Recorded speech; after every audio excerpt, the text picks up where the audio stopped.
One thing, there was a lot of controversy whether you should use wood or plastic cutting boards. And I talked to Harold McGee about this, who writes about food science. And he said, you know what, plastic is better because you can put it in the dishwasher. So I'm using this board, which is composite, but I'm going to clean it really well after I use it. But wood has a tendency to trap things in there, so it's better to use plastic. I also have 3 different kinds of knives here. This is a classic boning knife, which you could use to do this. I'm not going to actually bone the whole chicken. I'm going to spatchcock it. This is a Chinese cleaver that you can use. It works very well. It's pretty hefty, but it's a little unwieldy to get into the little nooks and crannies. And this is just a regular chef's knife, and I'm going to use this. So I'm going to take off the label.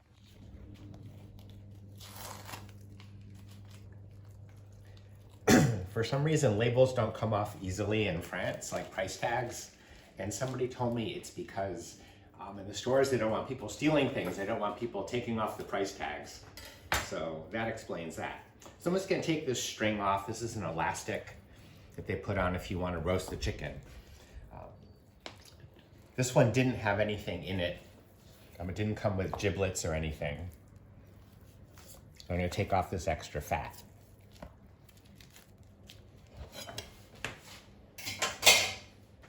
So to spatchcock the chicken, all we need to do is take out the backbone. The backbone runs here, and it's easier to cut down both sides of it. So I'm going to cut here and here. And it cuts pretty easily. And that's half of it. And then the other half. L'expert du poulet. The man says I'm a chicken expert, but I'm not. David adore le chicken. Americans like chicken, and Roman calls me chicken man sometimes because I often order chicken in a restaurant. So save this, put it in your freezer, put it in your next batch of stock.